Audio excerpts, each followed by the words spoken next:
Bien-aimé dans le Seigneur, frères et sœurs, partout où tu es, j'aimerais t'informer que l'atmosphère est en train de changer là où tu es. Que tu sois en retraite dans ta chambre, à la montagne ou à l'église, dans ta voiture, il y a une atmosphère qui se crée, une atmosphère de possibilités.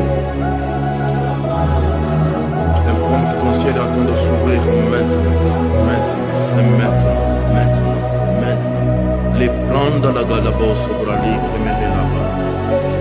Et praulu kulumu sobrali que de me relava.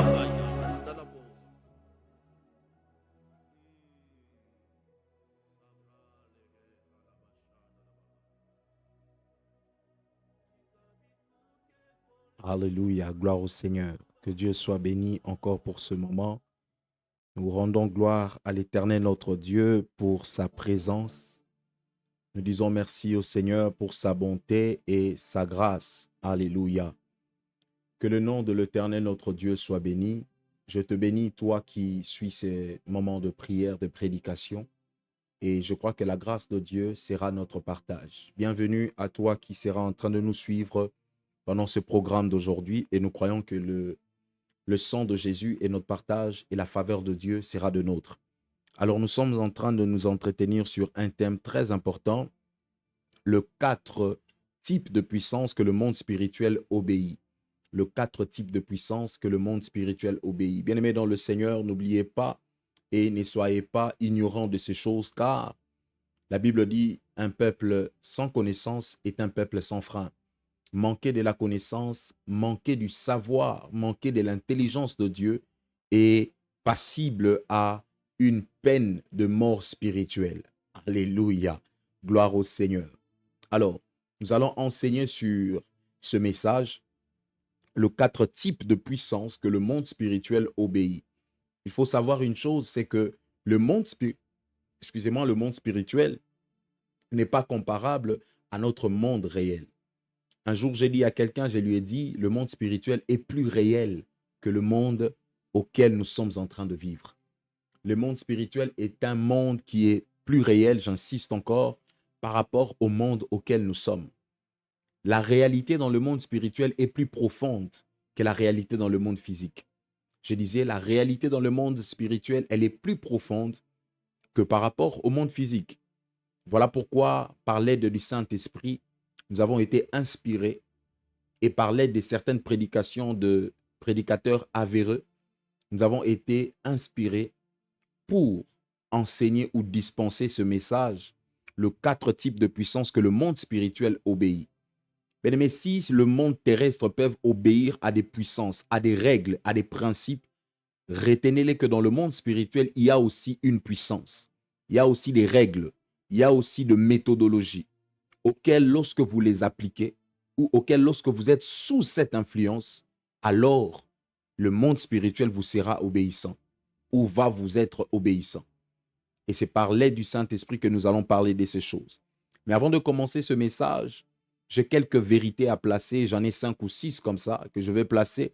Et cela va nous permettre d'entrer dans le profondeur de notre message de ce soir qui est, j'insiste encore, le 4 types de puissance que le monde spirituel obéit.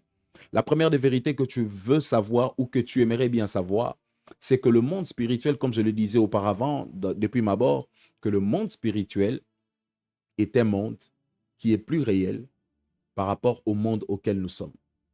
Le monde auquel nous sommes, c'est le monde terrestre ou encore le monde physique. Mais laissez-moi vous dire une grande vérité, que le monde spirituel est une réalité. Ce n'est pas un mythe. C'est d'ailleurs plus qu'une réalité, c'est une vérité. Le monde spirituel est plus vrai, a plus de profondeur. Voilà pourquoi lorsque vous lirez la Bible, on est en train de dire que dans les spirituels, c'est ce qui conduit le terrestre ou le physique. Tout ce qui est physique trouve d'abord et trouve encore son essence dans le monde spirituel. Tout ce qui commence à être physique commence d'abord dans un monde spirituel. Quelqu'un me pose la question, mais de quoi tu es en train de parler, homme de Dieu? Laisse-moi te dire une grande vérité. La Bible dit, le Seigneur Jésus-Christ est en train de parler à ses disciples. Il dit, celui qui veut me suivre, qu'il se charge de sa croix et qu'ils me suivent. Les gens l'ont peut-être mal compris, mais l'Éternel était en train de parler d'un fardeau. Et les fardeaux dont il était en train de faire allusion, c'était d'abord un fardeau spirituel. Et c'est comme ça que vous allez voir, parmi les disciples, ceux qui ont porté les fardeaux du Christ sont ceux qui ont fait qui ont répandu plus l'évangile, qui ont connu plus de la renommée, parce qu'en eux, ils ont porté les fardeaux qui étaient les fardeaux du Christ. Bien-aimés, qu'on ne vous trompe pas ou qu'on ne nous trompe pas.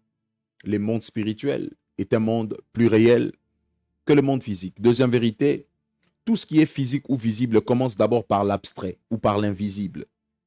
Je répète, tout ce qui est physique ou visible commence d'abord par l'abstrait ou invisible. La Bible dit, il est celui qui appelle en existence ce qui n'existe pas. Et si tu vas dans les livres de Genèse, on est en train de nous parler d'un Dieu qui a créé le monde au travers de la parole. Or, la parole que l'Éternel était en train de libérer, c'était même une entité d'abord spirituelle. Et tout ce qui est spirituel, elle est d'abord invisible. La parole est immatérielle. On ne peut pas toucher la parole.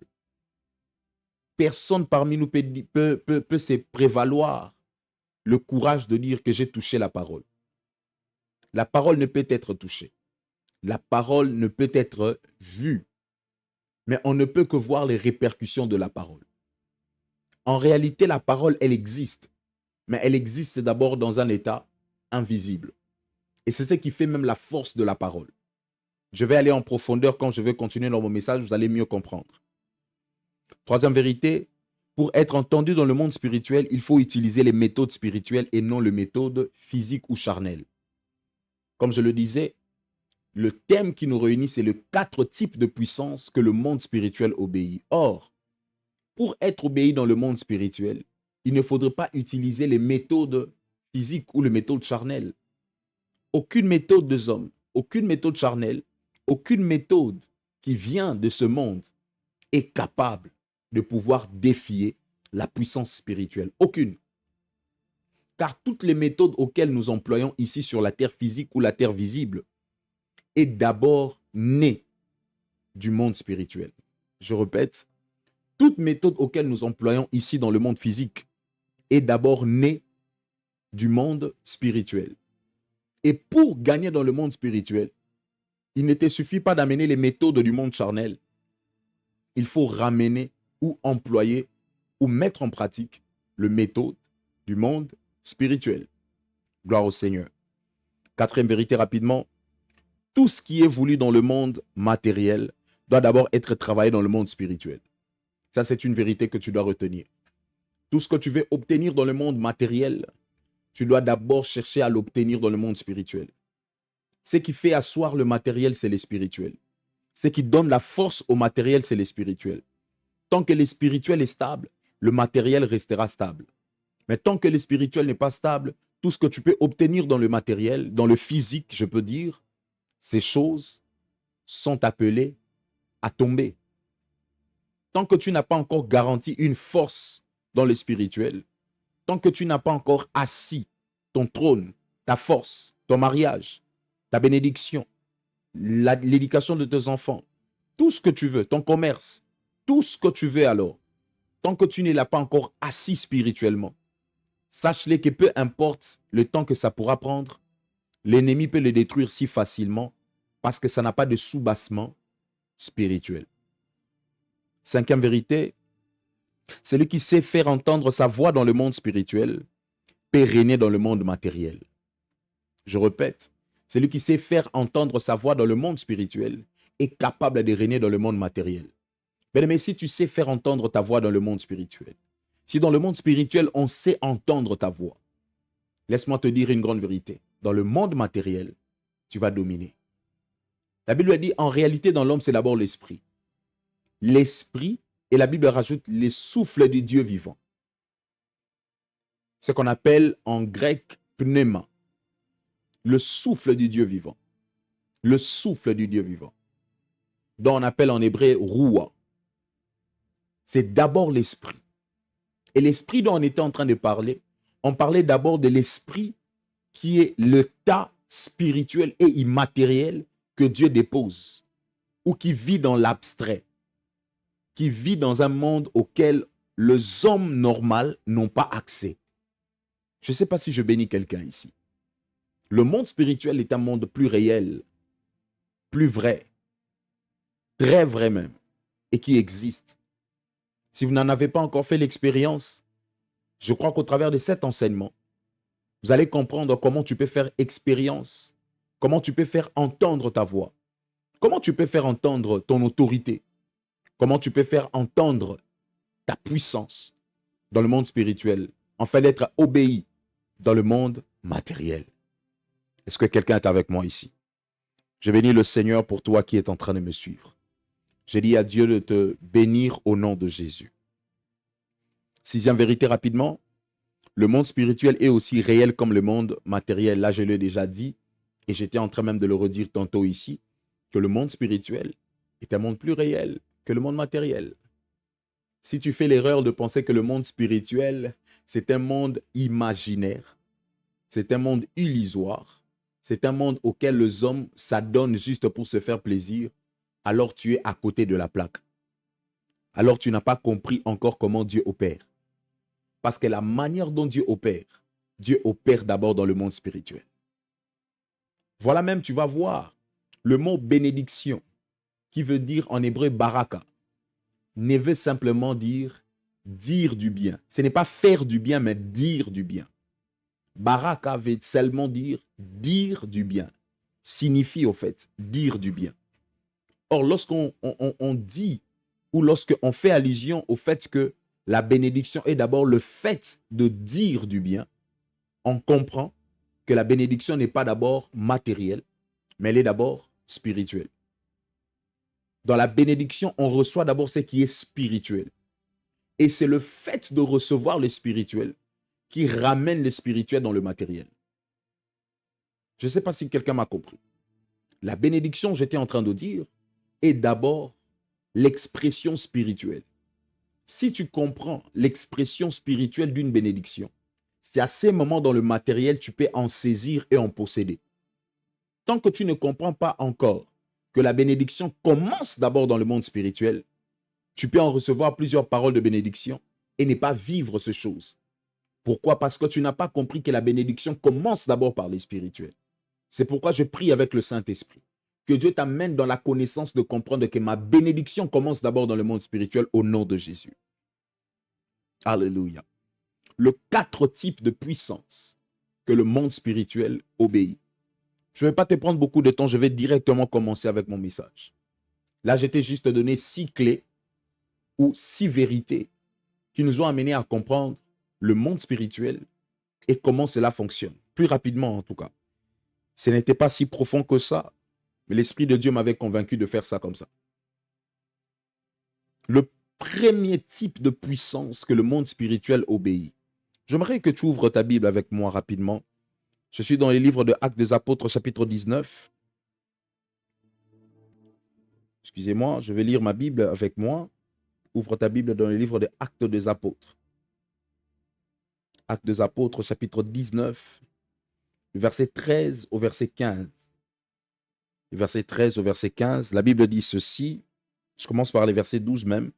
On allait jusqu'à prendre de mouchoirs ou de linge qu'il avait touchés pour les appliquer aux malades.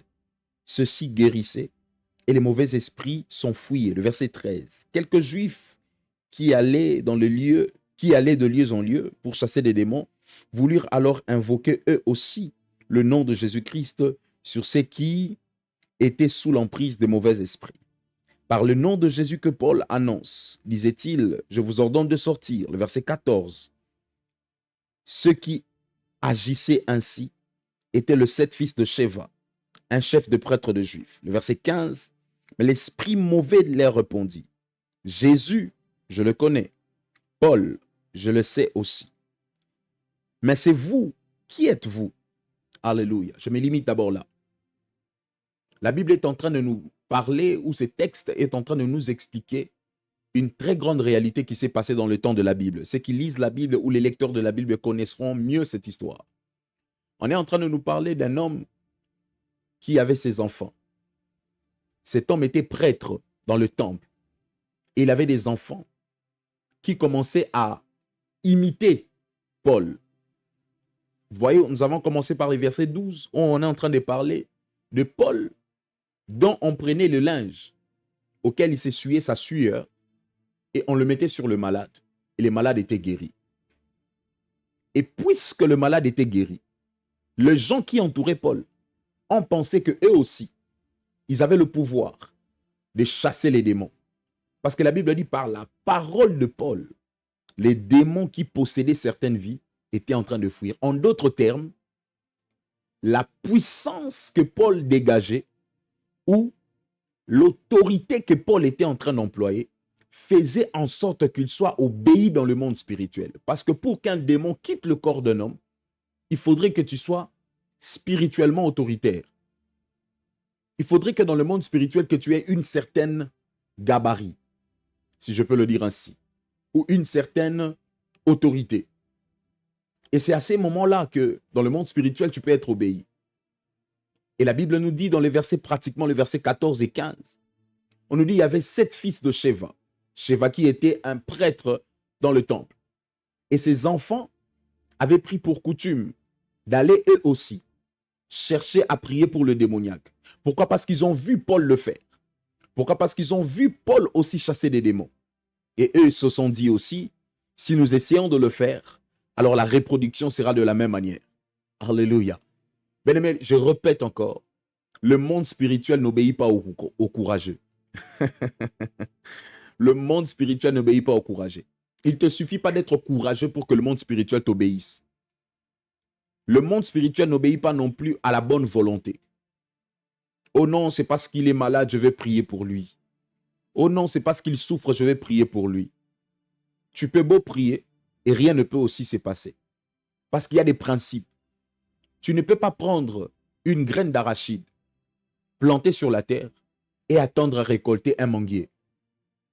Tu ne peux pas prendre 1 centime, aller avec dans une boutique et demander qu'on te donne des vêtements qui coûtent $100. Vous savez pourquoi? Parce que ce que tu mets n'est pas proportionnel à ce que tu veux. Je veux que quelqu'un me comprenne bien. Ce que tu es en train de donner n'est pas proportionnel à ce que tu attends comme résultat. Et dans le monde spirituel, comme je l'ai dit au départ, c'est un monde qui est plus vrai et plus réel que le monde matériel. Ce qui fait que lorsque tu peux avoir une bonne volonté, tant que tu n'as pas l'autorité requise pour faire ce travail, peu importe ta bonne volonté, le travail que tu pourras faire n'aura pas de résultats. Peu importe les méthodes que tu pourras employer. Parce que la Bible dit ici que ces enfants ont vu ça de Paul. Ils ont vu comment est-ce que Paul était en train de chasser les démons. Peut-être tu vois souvent comme le pasteur prêche. Tu as entendu une prédication quelque part. Tu veux reproduire la même chose. Tu as vu un service se passer dans une église. Tu veux faire la même chose. Tu as vu un pasteur faire ceci. Tu veux faire la même chose. Mais est-ce que tu as l'autorité requise? Premier type de puissance que le monde spirituel obéit, c'est la puissance de l'expression ou de la parole déclarée. Je répète, premier type de puissance que le monde spirituel obéit, c'est la puissance de la parole déclarée ou de l'expression. Nous avons lu ici que Paul était en train de parler et les démons étaient en train de l'obéir. Je veux qu'on on va relire ça encore. Le verset 12. On allait jusqu'à prendre le mouchoir ou le linge qu'il avait touché pour les appliquer aux malades. Ceux-ci guérissaient et les mauvais esprits s'enfuyaient. Le verset 13. Quelques juifs qui allaient de lieu en lieu pour chasser des démons voulurent aussi invoquer eux aussi le nom du Seigneur Jésus sur ceux qui étaient sous l'emprise de mauvais esprits. Par le nom de Jésus que Paul annonce, disent-ils, je vous ordonne de sortir. Pourquoi ils disent par le nom de Jésus que Paul prêche? Parce que Paul aussi, lorsqu'il était en train de chasser les démons, il disait la même chose. Au nom de Jésus que je prêche, démon sort de ses corps. D'où ici je suis en train de dire le premier type de puissance que le monde spirituel obéit, c'est la puissance de la parole déclarée ou de l'expression. C'est que tu exprimes de ta bouche. La parole est un pouvoir. La parole est une puissance. La parole est une autorité élevée dans le monde spirituel qui soumet les démons, qui soumet les mauvais esprits, qui soumet les esprits méchants. Juste la parole. Mais le problème ici, c'est la qualité de la parole, c'est plutôt la qualité de la personne qui parle, qui compte aussi. Ce n'est pas tout homme qui parle dont le démon lui sera soumis. Ce n'est pas toute personne qui prend l'habitude, qui prend l'allure, qui prend l'élan ou qui prend le luxe de parler que le monde spirituel sera en train de l'obéir. Ce n'est pas toute personne qui prend la lassitude de se tenir debout et de chasser un démon, que le démon va lui obéir. Ça ne se passe pas de cette manière. Voilà pourquoi dans le texte que nous sommes en train de lire ici, Actes des Apôtres, chapitre 19, le verset 12 au verset 15, précisément dans les versets 14, on est en train de dire, 7 fils de Sheva ont pris aussi l'habitude. Déjà dans le verset 13, on dit même quelques Israélites, quelques Juifs ont pris l'habitude d'aller aussi de lieu en lieu pour chasser des démons. Et on a pris parmi quelques de ces Juifs, on a tiré du lot le 7 fils de Sheva, qui avait une particularité. Lorsqu'il partait pour chasser un démon, il se disait, au nom de Jésus que Paul prêche, nous te chassons.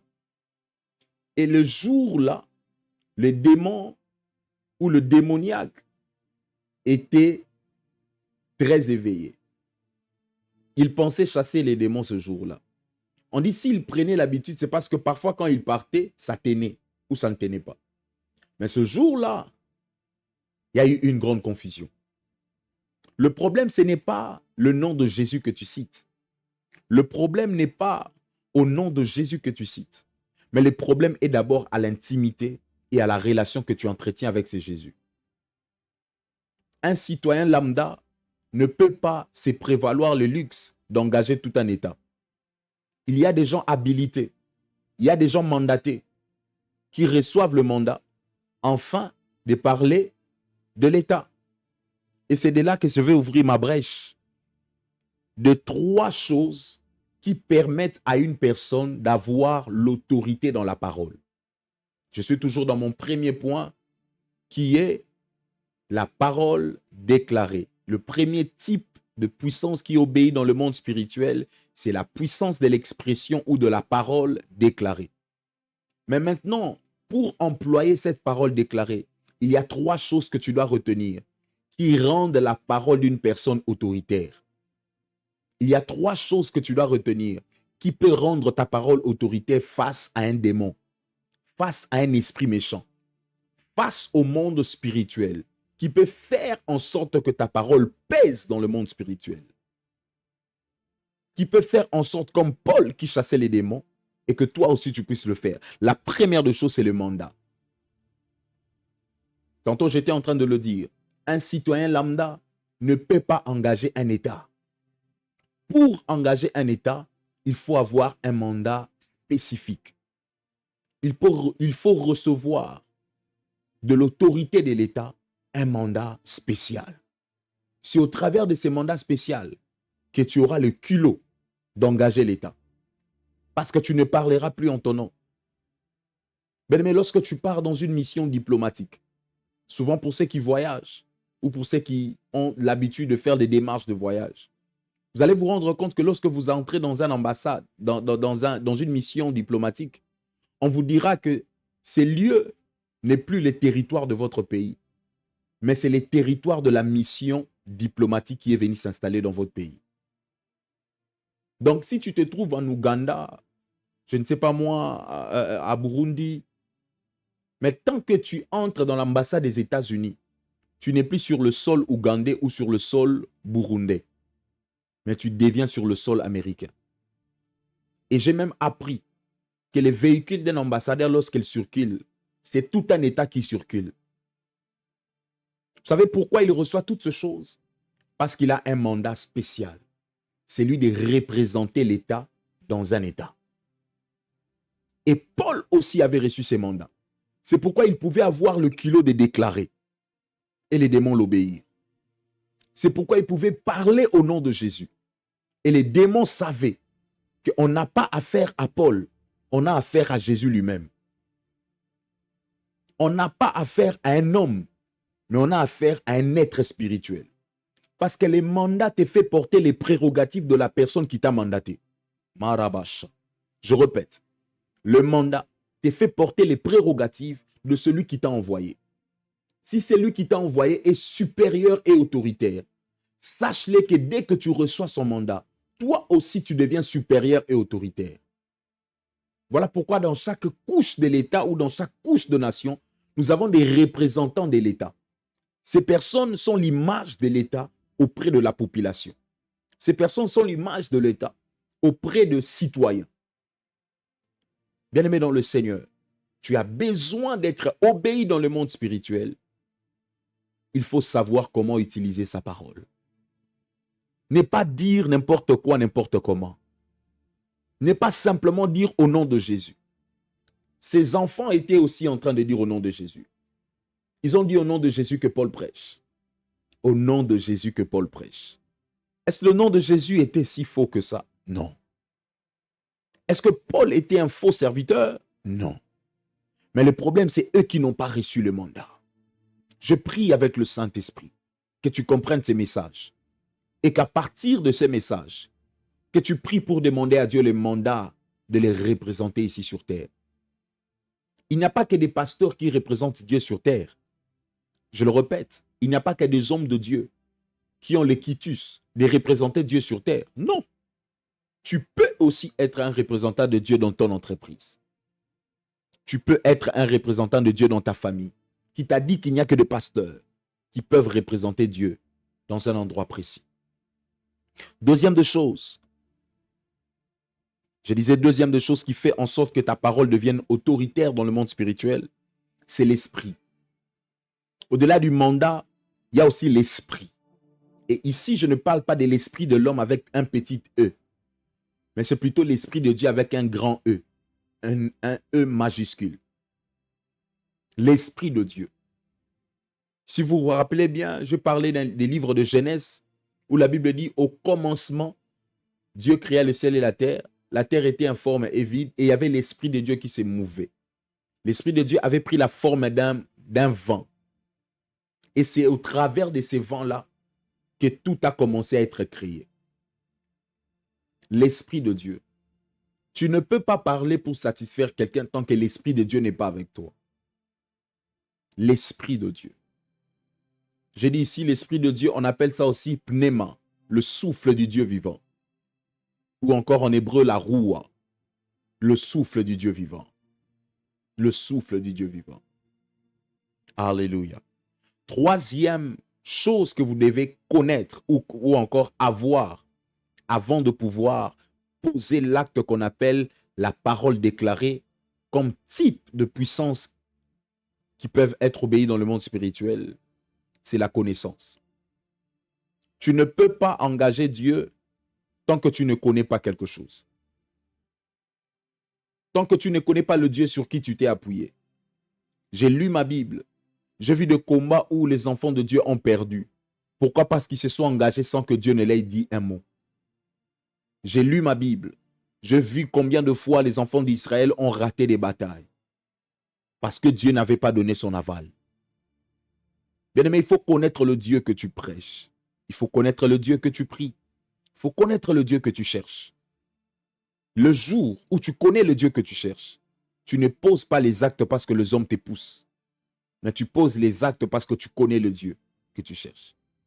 Moïse a commis cette erreur de poser un acte parce que le peuple était en train de le pousser. Oui, j'ai vu des gens dans la Bible commettre ces erreurs. Même dans la vie de tout le jour, j'ai vu les gens commettre ces erreurs. Parler parce que les hommes ont dit. Poser des actes parce que les hommes ont dit. La question que je te pose, qu'est-ce que Dieu a dit? Et pour savoir ce que Dieu a dit, il faut le connaître. La connaissance.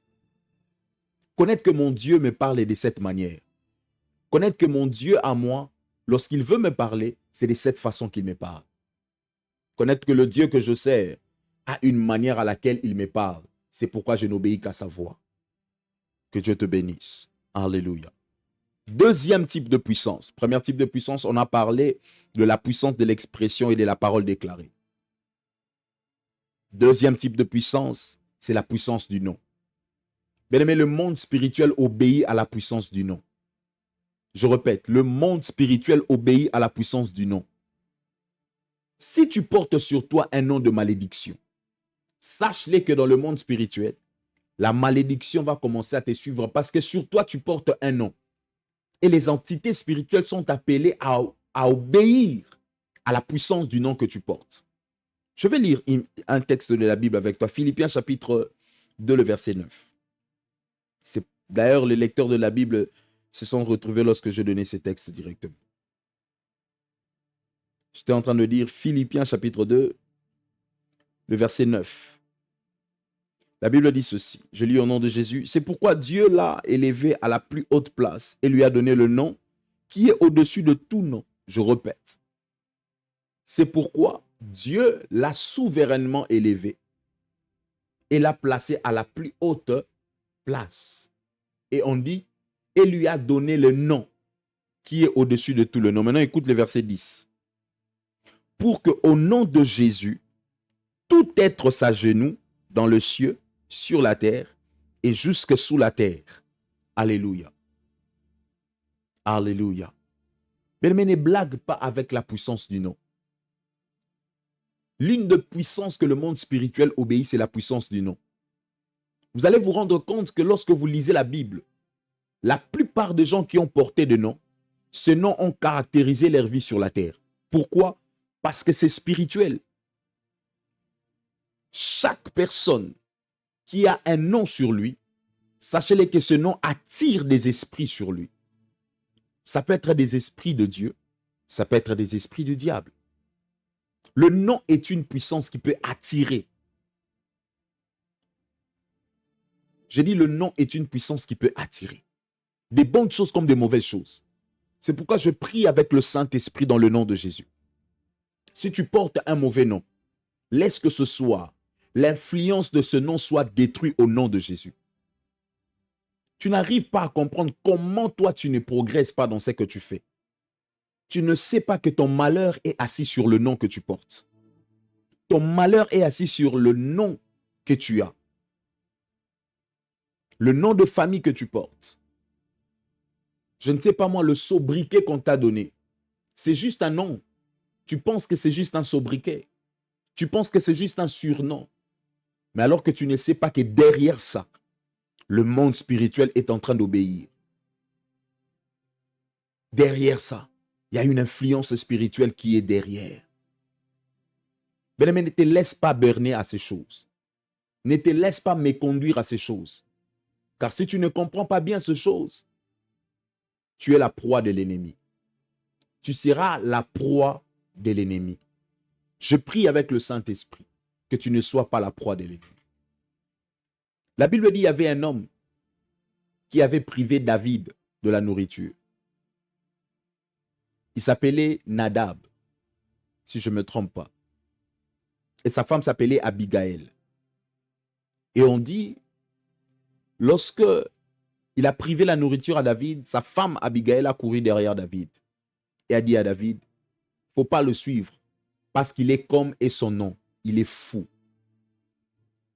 Le nom disait qu'il est fou, mais la puissance spirituelle a obéi au nom de telle en sorte qu'il a rendu la vie de cet homme comme un fou. Que dirions-nous de gens de la Bible qui ont porté de nom? Que dirions-nous de personnalités bibliques qui ont porté de nom et ces noms ont caractérisé leur vie? Les gens se diront, ce n'était qu'un nom. Mais laissez-moi vous dire que derrière ce nom, il y avait une puissance qui était en train de suivre la vie de la personne. Derrière ce nom, le monde spirituel était obéissant, afin d'amener la réalité du nom dans la vie de la personne. Juste derrière un nom, mais on avait amené la réalité du nom dans la vie de la personne. Je prie avec le Saint-Esprit que s'il y a une réalité contraire à la volonté de Dieu, mais qui est liée à ton nom, qu'à partir de ce message, que l'Esprit de Dieu détruise cette influence au nom de Jésus. Tu n'es pas appelé à vivre ce que ton ancêtre a vécu, puisqu'il s'appelait Mbongopasi, puisqu'il s'appelait l'imitation.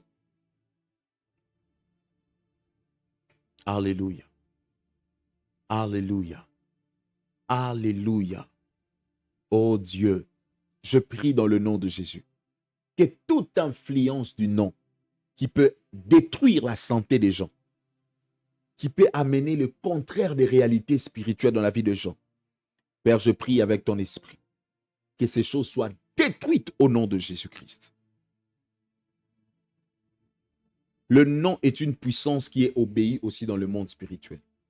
La Bible dit ceci, dans le livre de Philippiens que nous venons de lire, on parle du nom de Jésus. La Bible dit, c'est pourquoi il a reçu le nom au-dessus de tout le nom, de telle sorte que lorsque son nom est cité, tout genou fléchit. Dans le monde spirituel, c'est connu. Lorsque tu cites le nom de Jésus, tout genou fléchit. C'est comme ça, je vous ramène encore dans le livre des Actes 19, où Paul était en train de prier pour le malade. Il citait le nom de Jésus et les malades fuyaient. Parce que c'est un nom qui est élevé au-dessus de tout le nom. La puissance du nom. Le nom est une puissance qui est obéie dans le monde spirituel. Ne blague pas avec le nom. Ne blague pas avec ces choses. Comprends bien ce que tu dis. Comprends bien ce que tu fais. Et que Dieu te bénisse. Je vais courir rapidement. Troisième puissance qui est obéie dans le monde spirituel, c'est la puissance du sang.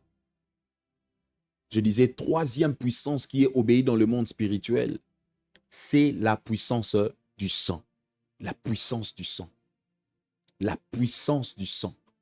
Bien-aimé dans le Seigneur, le sang est une puissance qui est fortement obéie dans le monde spirituel. Je veux qu'on lise la Bible avec toi rapidement.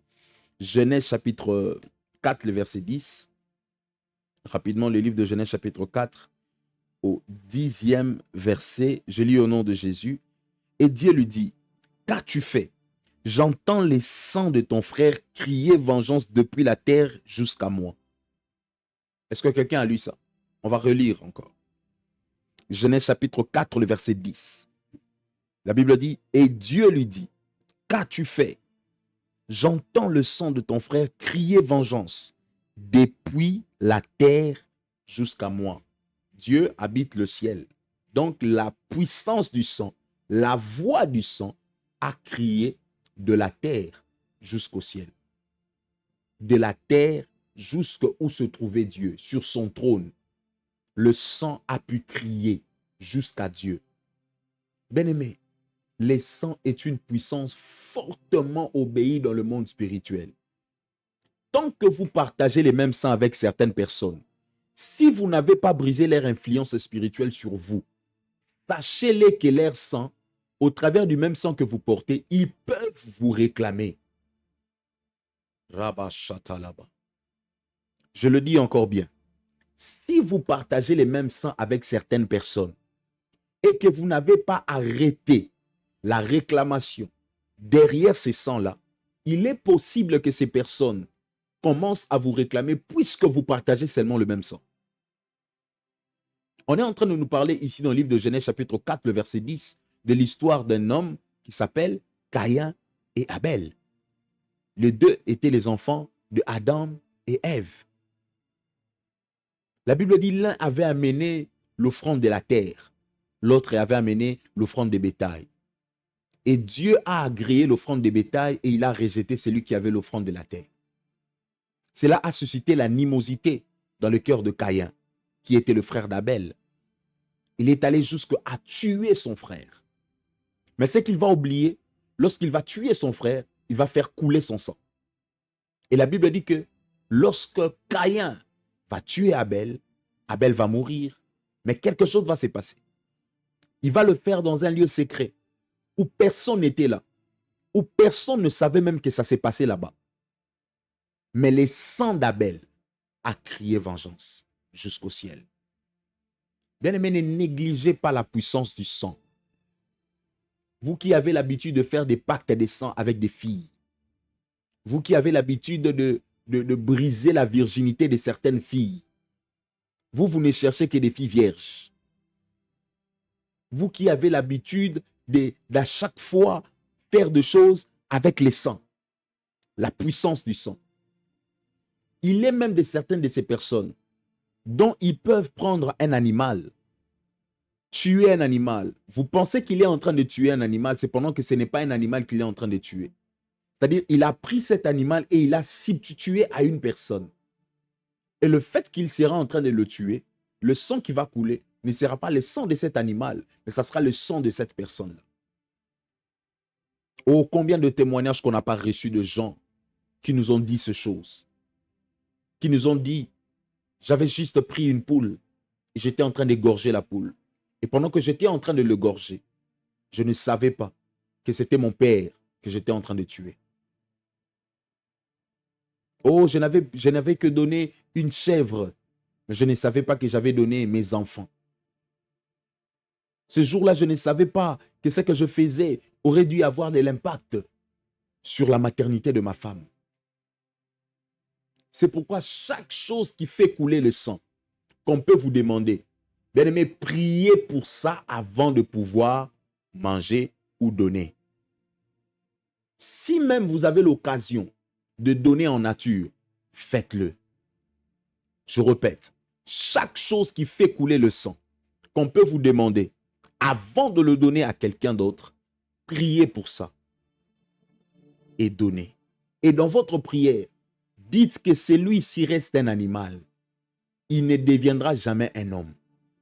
On ne le substituera pas à un homme, ni à ma femme, ni à mes enfants, ni à mon époux. Faites des déclarations. Vous ne savez pas combien les gens connaissent ces choses que nous sommes en train de dire, mais l'utilisent de manière très négative. Le sang est une puissance obéie dans le monde spirituel. Là où le sang a coulé, bien aimé, on peut réclamer des vies. Je répète, là où le sang a coulé, on peut réclamer des vies. Beaucoup de vies dans certaines familles ont été réclamées parce que le sang a coulé. Toi, tu es parti déflorer la fille d'autrui. Son père a su que sa fille a été déflorée, même s'il ne te connaît pas. Mais puisque c'est lui le père, il a parlé sur le sang de sa fille qui a coulé. Bien-aimé, il y a quelque chose qui sera en train de te suivre. Parce que le sang est une puissance obéie dans le monde spirituel. Tu as pris l'enfant d'autrui, tu as défloré.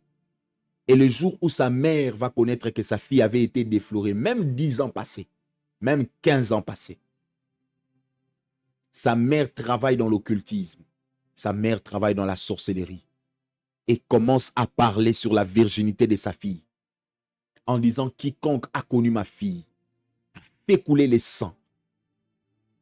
Il fait des incantations. Frère, la puissance du sang est obéie dans le monde spirituel. La puissance du sang est obéie. Tu fais couler les sangs de l'enfant d'autrui alors que tu n'en as pas donné le droit. Vous savez pourquoi les gens payent la dot? C'est pour avoir un droit.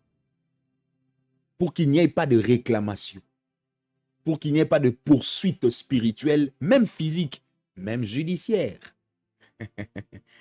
Parce qu'une femme mariée devient la répondante de son homme. C'est-à-dire, son premier tuteur ne sera plus son parent, mais ça sera son mari. Ah, je répète, une femme mariée devient la répondante de son mari. Et son tuteur numéro 1, c'est son mari, ce n'est plus son père. Là, c'est du point de vue administratif. C'est connu. Maintenant, si administrativement c'est connu, alors spirituellement, c'est pourquoi on exige aux hommes de payer leur dot. Parce que la dot que vous payez vous sécurise face à toute attaque qui peut intervenir dans la vie de votre femme. Même quand on peut la réclamer, vous pouvez aussi avoir le droit de refuser parce qu'ils ont reçu quelque chose venant de votre main. Ils ont reçu de l'argent. Ils ont reçu tout ce qu'ils ont voulu. Tout ce qu'ils ont demandé a été payé en bonne et due forme. Alors tu as le droit sur cet enfant. Bien-aimé dans le Seigneur, ces choses ne sont pas de blague. Beaucoup de vies sont en train d'en pâtir et d'en souffrir. Et il est important que nous puissions en parler pour sauver des vies. Il est important que nous puissions dire ces choses afin de sauver des vies, car des vies sont en train d'en souffrir. La Bible dit que Caïn a tué Abel. Mais ce qu'il ne savait pas, le sang d'Abel était un pouvoir, était une puissance qui criait fort devant le trône de Dieu. Lévitique chapitre 16, le verset 28 au verset 29. Lévitique chapitre 16, le verset 26 au verset 29. Je lis au nom de Jésus. L'homme qui aura chassé le bouc émissaire nettoyera ses vêtements, se lavera le corps avec l'eau, et après cela, il pourra rentrer au camp. Quant au taureau et au bouc offerts en sacrifice pour le péché dont le sang aura été introduit dans le sanctuaire pour accomplir le rite d'expiation, on emportera leur peau et leur viande et leurs déchets à l'extérieur du camp pour le brûler. Verset 28, celui qui les aura brûlés nettoyera ses vêtements et se lavera le corps avec l'eau, et après cela, il pourra rentrer au camp. Le verset 29, ceci sera pour vous une règle, une loi, en vigueur et à perpétuité. Le 10e jour du 7e mois, vous vous humilierez et vous ne ferez aucun travail ce jour-là, bien que vous soyez autochtones, que les étrangers résidant au milieu de vous. Alléluia. On est en train de parler du mystère du bouc Azazel. Le bouc qui avait sur lui le péché de tout un peuple et qu'on devait chasser du milieu pour partir à l'extérieur. Chers frères, chères sœurs, le sang qui coule peut être réclamé de plusieurs manières. Le sang que tu fais couler ou qu'on a fait couler quelque part, je suis en train de dire peut être réclamé de plusieurs manières. Tu ne peux pas connaître comment est-ce que depuis un moment, ta vie a basculé dans une sombre nuit, simplement parce que tu as fait couler le sang de quelqu'un. Peut-être dans ta conscience, tu n'en as plus. Tu as totalement oublié. Tu l'as tellement mis de côté que tu te dis, c'est passé si vite que ça. Mais tu ne sais pas que derrière ça, c'est ce jour-là. C'est à partir de ce moment-là que les choses ont changé totalement dans ta vie. C'est à partir de cet instant que ta vie a commencé à connaître le ténèbre. Alors que tu vis comme bon te semble, tu avances, tu fais tes choses, la vie évolue. Mais quelque part dans le spirituel, il y a quelque chose qui te retient. Parce que le sang est un pouvoir, une puissance réclamative. Quatrième plutôt, et dernier point, dernier type de puissance qui est obéie dans le monde spirituel, c'est la puissance qu'on appelle des sanctuaires ou des autels. Je répète, la puissance de sanctuaires ou des autels. La puissance de sanctuaires ou des autels. C'est parmi les puissances qui sont aussi obéies et entendues dans le monde spirituel. Genèse chapitre 8, le verset 20. Je lisais Genèse chapitre 8, le verset 20, je lis au nom de Jésus. Noé érigea là un autel pour l'Éternel et il prit de tous les animaux purs, de tous les oiseaux purs et les offrit en holocauste sur l'autel. Je m'arrête d'abord ici. La Bible dit Noé, ce jour-là, il va faire pour Dieu un lieu de sacrifice qu'on appelle l'autel. Et sur cet autel, Noé va établir une vérité très forte. La Bible dit qu'il va prendre des animaux, mais la Bible insiste sur la pureté de ces animaux. Pourquoi Noé n'avait pas pris n'importe quel animal, mais il va prendre des animaux de volailles qui vont être purs et qu'il va offrir à l'Éternel. L'autel est aussi une puissance dont le monde spirituel se soumet. Là où il y a un autel, le monde spirituel obéit. Là où un autel est élevé ou est érigé, le monde spirituel obéit. Je répète, là où un autel est élevé ou est érigé, le monde spirituel obéit. Et je vous ai dit ici au départ de mon message que le monde spirituel est le monde qui guide le monde matériel. Si dans le monde spirituel, les choses se sont déjà arrêtées, le monde matériel n'entrera qu'en exécution. Je veux que tu le comprennes bien. Si dans le monde spirituel, les choses ont été déjà arrêtées, dans le monde matériel, ça sera juste l'exécution. Et Noé avait compris ces choses.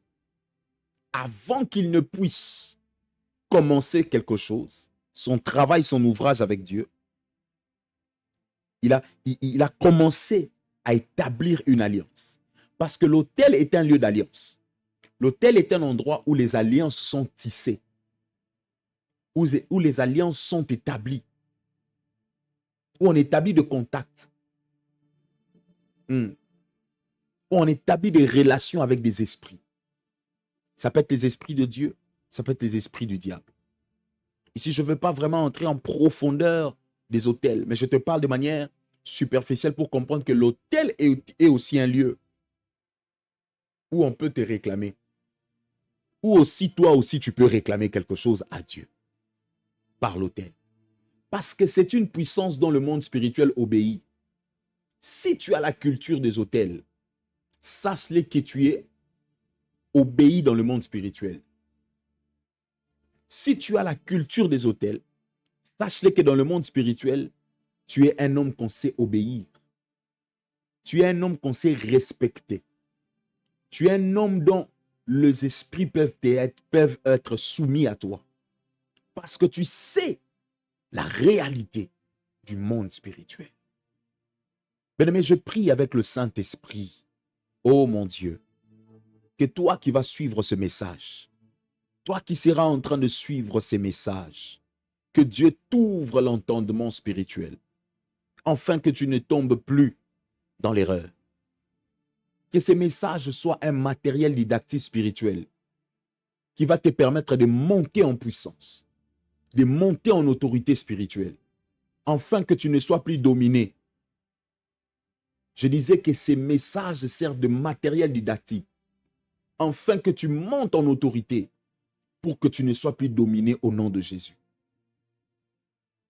J'aime toujours ce texte qui dit, vous êtes de rois, mais cependant vous mourrez comme des hommes.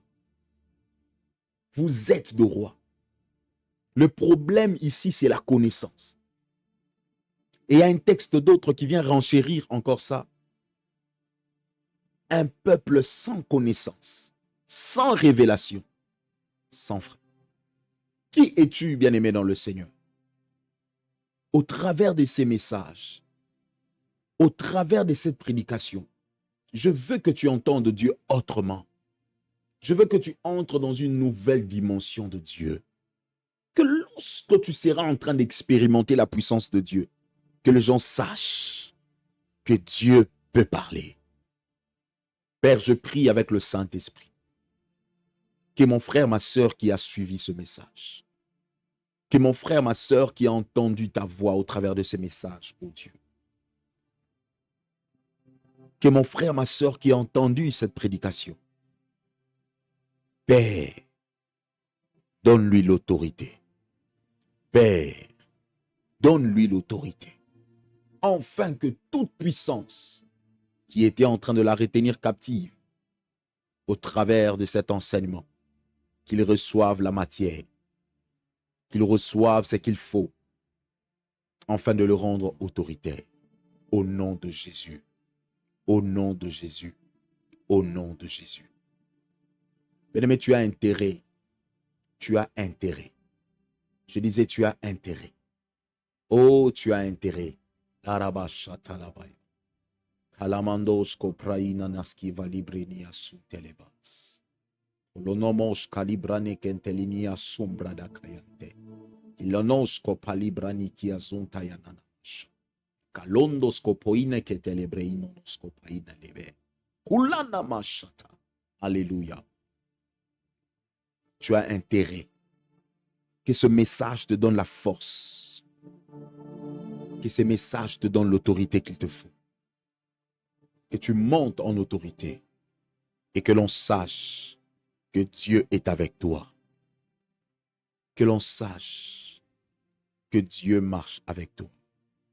Je prie avec le Saint-Esprit que Dieu te bénisse.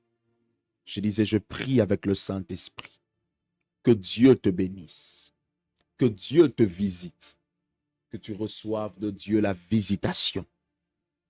Je disais que tu reçoives de Dieu la visitation. Que tu reçoives de Dieu la visitation. Rabashatalabaya. Mebrasko pronegaya talamandolobosha. Ratolo mebreski pranigada lobo shatalaba. Ay, shalegosko pronegaya. Rababababababo shakalabaya gadabasita. Lo braski painanushko pradalabasaya. E brakontolomos karabashetelegadis. Père, je prie au nom de Jésus. Que les vies soient changées. Que les vies soient transformées. Que les vies soient changées. Que les vies soient transformées. Que des vies soient changées. Que de vies soient transformées. Que de vies soient changées. Que de vies soient transformées. Telle est ma prière, ô Dieu. Telle est ma requête, ô Shama. Telle est ma requête, ô Shama. Telle est ma requête, ô Shama. Aya braso.